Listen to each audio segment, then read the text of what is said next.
बिस्मिल्लाहिर्रहमानिर्रहीम। अस्सलाम वालेकुम।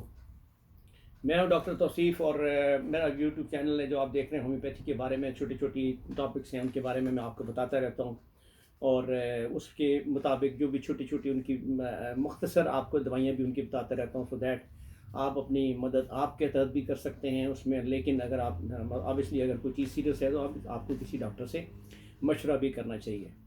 अभी पिछले दिनों सारे टॉपिक काफ़ी सारे कवर होते जा रहे हैं। एक दिन मैं इनकी सबकी लिस्ट बनाऊंगा किसी को बैठ के आराम से, तो वो भी शेयर करूंगा आपको किसी एक वीडियो में कि जी ये चीज़ें मैं डिस्कस कर चुका हूँ, तो उनका एंडिंग उनको वीडियोस को देख लीजिएगा। कोई आपका सवाल हो तो आप मेरे व्हाट्सएप पे मुझसे पूछ सकते हैं, वो नंबर नीचे दिया होता है डिस्क्रिप्शन में। तो आज का जो मेरा टॉपिक है जी वो है पथरी के बारे में। अब पथरी मतलब है कि गुर्दे में भी है, मसाने में भी होती है, और जिगर की पथरियाँ भी आपको मशहूर है वो क्या उसकी है, लबलबे की पथरियाँ भी होती हैं। और इस तरह करके ना ये गाल ब्लेडर स्टोन और ये सारे स्टोन्स काफ़ी जगहों पे होते हैं। लेकिन मैं आज जो चीज़ कवर करूँगा, जो बात करूँगा, वो करूँगा गुर्दे के बारे में। जो गुर्दे में पथरियाँ इकट्ठी हो जाती हैं, ये गुर्दे में अभी एक शक्ल है ख़ास तौर पे गुर्दे की, मिड पोल या फलाना है, उसके हिस्से होते हैं। ये पथरी किसी जगह पर बन सकती है बेसिकली। ये ऑक्जेलेट, फॉस्फेट और यूरेट्स, ये इनकी पथरियाँ होती हैं बेसिकली। ये 3-4 बड़ी किस्में जिनकी पथरियाँ बनती हैं जिस्म के अंदर, उनका भी तल्लुक ज़्यादातर आपके खाने पीने और उन चीज़ों से होता है। कैल्शियम और ऑक्जेलेट जो है कि वो मिलाप, उसके मिलाप से भी एक बनती है, दैट इज़ कैल्शियम ऑक्जेलेट वाली पथरी बनती है उसके मिलाप से। ये होता सिर्फ ये कि कंसंट्रेशन होती है बेसिकली एक जगह पे उस चीज़ की, जिस तरह कैल्शियम है, ये तरह के आपको मैंने बता रहा था, ये वो चीज़ जब इकट्ठी होती है वहाँ पे फास्फेट से, तो ये इकट्ठे होके ऐसा ऐसा ऐसा वक्त के साथ ये एक एक दूसरे के साथ वो करके ये जुड़ते हैं और ये एक पथरी की शक्ल इख्तियार कर लेते हैं। कुछ टेढ़ी होती है, कुछ बड़ी होती है, कुछ कम होती हैं, कुछ छोटी होती हैं, मतलब इस हिसाब से होता है। इसकी मैंने जो मेन वजूहत है ना, उसमें बेसिकली ज़्यादातर एक तो है शुगर वाले पेशेंट को अक्सर पथरी बन जाती है। तो उसमें दूसरा नंबर पे आ जाता है पेशाब का कम होना। आप पेशाब आपको वैसे ही कम आता है, तो अगर आपका पेशाब कम आता है तो इसका मतलब लाजमी बात है पानी इस हिसाब से मतलब फ्लोट नहीं कर रहा, उस हिसाब से नहीं निकल रहा उस जगह से। तो रुकावटें हैं पानी की, या पानी की रुक रहा है, तो वो लाभ ज़्यादा जो कुछ निकल रहा है आपके जिस्म से वो उसी में उसमें शामिल होना है। तो वो फिर चीज़ें अगर स्लो है तो वहाँ पे फिर वो इकट्ठा होना शुरू हो जाती है। या ज़्यादातर आप अपना मतलब आराम पेशा आदमी है और बहुत ही कम आप आराम कर, मतलब बहुत ही ज़्यादा आरामदेह आदमी है और आप बिस्तर पे लेटे रहते हैं, आराम करते रहते हैं, तो वो भी एक रीज़न है पथरी बनने का। तो ये जो आपको मैंने ऐसी बताई है, कैल्शियम का ज़्यादा इस्तेमाल, बहुत ज़्यादा इस्तेमाल कैल्शियम का, तो वही जैसा मैंने बताया कैल्शियम और ऑक्जेलेट मिलके एक पथरी बना देते हैं आपस में। तो कैल्शियम का बहुत ज़्यादा इस्तेमाल भी अच्छा नहीं है। मतलब जैसे शुरू वाली भी वीडियोज़ में जैसे बताया था, जब मैं खाने की इन चीज़ों के बारे में बात करता हूँ तो साथ में सिर्फ ये कहता होता हूँ कि म्याना रवि दरमियान में, मतलब खाना पीना भी दरमियाना, हर चीज़ दरमियान में, एक ख़ास लिमिट में हर चीज़ को लें। आपको हमेशा फ़ायदा देगी। किसी एक चीज़ की जो एक्सेस है, किसी एक चीज़ की ज़ाती जो है ना, वो आपको काफ़ी नुकसान भी दे सकती है। और नुकसान इस सूरत में होता है कि आप ये कैल्शियम ज़्यादा इस्तेमाल करेंगे तो फिर कॉन्सनट्रेट हो जाएगा, इकट्ठा होना शुरू हो जाएगा आपके गुर्दों में, और फिर वो एक पथरी की शक्ल इख्तियार कर सकता है। तो इस तरह करके ये इसकी तो कुछ मेन वजूहत मैंने आपको बताई थी। लेकिन ये पैराथायरॉयड ग्लैंड जो होता है, ये ग्लैंड ऊपर होता है, उसके भी जो हार्मोन रिलीज होते हैं बाज़ औक़ात, उसकी वजह से भी वो ज़्यादती हो जाए उसमें, तो भी आपको ये पथरी बन जाती है।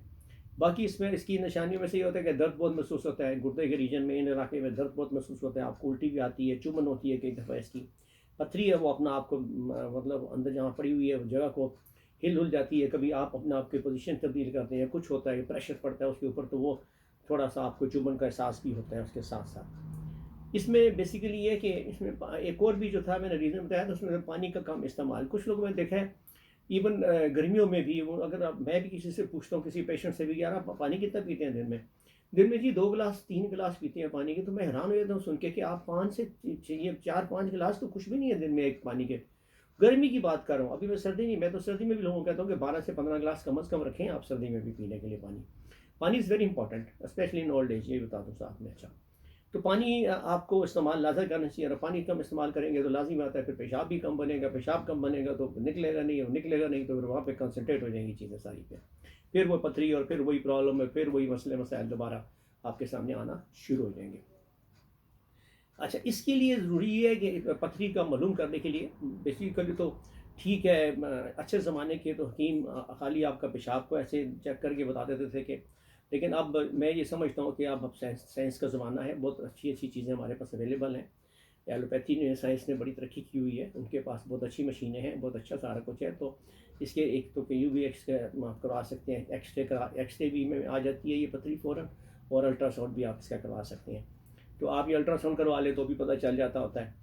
लेकिन अगर बाज़ औक़ात अल्ट्रासाउंड में भी ना पता चले और कईयों ने ना पता चले एक्सरे में भी, तो फिर इसके लिए सीटी स्कैन करना पड़ता है इसका, क्योंकि बाज़ औक़ात ये कोई गुर्दे से निकल के यूरेटस जो आपकी नाली है पेशाब की, उसके अंदर किसी कोने तक भी जाके ये कहीं छुप जाती है, तो वो आमतौर पर आसानी से अल्ट्रासाउंड में भी नहीं आती, अल्ट्रासाउंड में पता नहीं चलता उसका। फिर तब जाके हमें ज़रूरत पड़ती है कि यार दर्द भी नहीं ख़त्म हो रहा, प्रॉब्लम भी नहीं ख़त्म हो रही, तो फिर उसके लिए हम सीटी स्कैन सजेस्ट करते हैं, और वो फिर ऑब्वियसली आप वो करवा लेते हैं, उससे पता चल जाता है आपको कि पथरी कहाँ पड़ी है और उसका साइज़ क्या है। और फिर आपको अब यूरिन का टेस्ट करवा लेते हैं, तो बाज़ औक़ात कई दफ़ा यूरिन के अंदर उसके छोटे छोटे क्रिस्टल्स टुकड़े आ जाते हैं, उससे पता चल जाता है कि कैल्शियम इकट्ठी हो रही है या कौन सी चीज़ें हैं इन पे, मतलब पथरी की किस्म कौन सी है, यही बहुत आसानी हो जाती है। तो अब जहाँ तक इनकी दवाइयों का तल्लुक़ होता है, जो मैं बताता होता हूँ अपने लेक्चर में, तो उसमें सबसे पहले मैं इसके मदर टिंचर आपको बता देता हूँ, आप लिख लें काइंडली अपने पास। वो मदर टिंचर जो सबसे ज़्यादा इस्तेमाल होते हैं पथरी के लिए, उसमें सबसे पहला जो मदर टिंचर है होम्योपैथी का गुर्दों के लिए, जो मैं कहता हूँ सोना है गुर्दों के लिए। ये वैसे भी मैं आपको बताऊँ, ज़रूरी नहीं है कि मैं पथरी के लिए बात कर दूँ, लेकिन एक बात है कि ये जो भी मैं अभी आज टॉपिक लेके बैठा हूँ, ये पथरी के बारे में है, गुर्दे की पथरी। लेकिन ये जो बेसिकली गुर्दा है इटसेल्फ, इसका एक अलग मैंने एक वीडियो बनानी है, और वो बड़ा टॉपिक है, वो बड़ी, उसमें बहुत कुछ है गुर्दे में, तो वो अलहदा मैं आपको इंशाल्लाह उसके बारे में बताऊंगा। अभी जो बात हो रही है सिर्फ पथरी की बात हो रही है, तो उसमें सबसे जो टॉप का जो ये मदर टिंचर इस्तेमाल होता है, that is the berberis vulgaris. ये आप लाजमी इस्तेमाल करें, क्यों में इस्तेमाल करें, और इसके 5-5, 7-7 कतरे दिन में 3-4 मरतबा लें, ये बड़ा ज़बरदस्त काम करता है ये। उसके बाद नंबर 2 पे आता है सारसप्रीला, ये भी मदर टिंचर है, ये बहुत ज़बरदस्त है इसके लिए। उसके बाद सारकंडा इस्तेमाल होता है इसके लिए, मदर टिंचर है। ये मैं मदर टिंचर्स के नाम ले रहा हूँ, तो ये काम कर लिया आप ज़रूर अपने पास नोट रखिएगा, ये बड़े काम के मदर टिंचर्स हैं इस सिलसिले में। प्रीवा ब्रेवा बहुत ज़बरदस्त दवाई है इसके लिए, गुर्दे के लिए, और उसमें हम कैन बड़ा काम करती है इसमें, कैंथेरस बड़ा काम करती है अगर उसमें थोड़ी जलन। अब ये कुछ चीज़ें के साथ साथ कुछ और पॉइंट्स भी होते हैं बेसिक, लेकिन मेरी कोशिश ये है कि मैं आपको जो एक वो मदर टिंचर, वो जो मेडिसिन हैं 30 पोटेंसी की, वो बताऊं जो कि काफ़ी कुछ कवर करती हैं। मतलब अब इसमें तो कहने को तो ये कि अगर आपको खून आ गया है तो आपने फ़लाँ मेडिसिन लेनी है, अगर आपको खून नहीं आ रहा तो आपने फ़लाँ मेडिसिन लेनी है। तो ये चंद बातें बड़ी इंपॉर्टेंट हैं, तो इनको हमने थोड़ा सा मैनेज करना होता है कि नहीं, ऐसी मैं एटलीस्ट जो अपना ये लेक्चर बनाता हूँ, मैं कोशिश करता हूँ इसमें वो चीज़ लेके आऊँ जो आपको काफ़ी चीज़ें आपकी कवर करें, तो इसलिए आप वो ले लेंगे तो वो काफ़ी चीज़ों में आपको आसानी पैदा हो जाएगी आपके इलाज के लिए। ये तो थी इसके मदर टिंचर मैंने बताया थे। अब मैं आता हूँ इसकी मेन मेडिसिन के बारे में। तो जो मेन मेडिसिन है इसकी जो इस्तेमाल होती हैं इसमें, उसमें बर्बरस वल्गैरिस जो इसमें मदर टिंचर में भी थी, 30 पोटेंसी में कैलकेरिया फॉस इस्तेमाल होती है, सिलिशिया इस्तेमाल होती है, लाइकोपोडियम बहुत अच्छी है पथरी के लिए, अर्टिका ऑरेंस ये बड़ी ज़बरदस्त दवाई है, इसके बारे में आपको बताऊंगा बाद में, ये बड़ी जगह काम करती है अर्टिका ऑरेंस, ये पथरी के लिए बहुत अच्छी होती है। हाइड्रोंचिया है, ये इस तरह करके मिक्स है। अब मैं आपको उसके बाद बताता होता हूँ कम्बिनेशन जो मैं समझता हूँ बड़े अच्छे होते हैं पथरी के लिए इस्तेमाल में आते हैं, पथरी के लिए, गुर्दे के लिए, वो जो कम्बिनेशन हैं वो भी आप नोट कर लीजिएगा।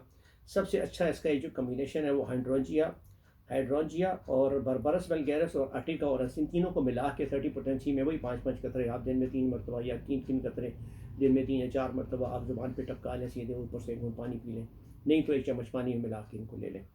ये बहुत ज़बरदस्त काम करते हैं पथरी के लिए। दूसरा जो इसमें बड़ा अच्छा कॉम्बिनेशन है, उसमें बर्बरस वल्गैरिस के साथ ओसिमम कैम और सारसप्रीला मिला के आप दे सकते हैं, तीनों दवाइयाँ 30 पोटेंसी मिला के दे सकते हैं। ये बहुत ज़बरदस्त काम करती हैं तीनों पथरी के सिलसिले में। जो इसके बाद आप इसमें मिला सकते हैं अपना एसिड फॉस और कैलकेरिया फॉस। एसिड फॉस बहुत ज़बरदस्त काम करता है, फॉस्फेट है ना, क्योंकि वो कैल्शियम ऑक्सलेट या इस तरह की फॉस्फेट, ये पत्थरों में सब में एक जगह का काम करता है जो एसिड फॉस है।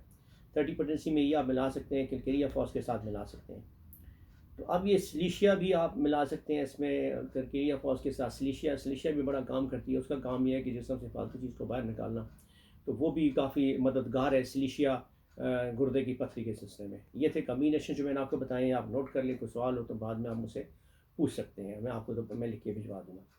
इसके बाद जो इस्तेमाल होती हैं, जो मैं बताता होता हूँ आपको, बायोकेमिक की दवाइयाँ मैंने आपको पहले बताया था 12 साल्स होते हैं, उसमें जो सबसे ज़्यादा कामयाब दवाइयाँ हैं पथरी के लिए, वो है सिलिशिया 3x में, और कलकेरिया फास और कलकेरिया फास और कलकेरिया फ्लोर, ये तीन चीज़ें हैं। सिलिशिया, कलकेरिया फास और कलकेरिया फ्लोर, ये 3x में आप तीनों का आप अलहदा भी इस्तेमाल कर सकते हैं, मिक्स भी कर सकते हैं, लेकिन अलहदा भी इस्तेमाल कर सकते हैं इनको। तो ये ज़रूर इस्तेमाल करें साथ में जब आपको पता चले कि गुर्दे में पथरी है।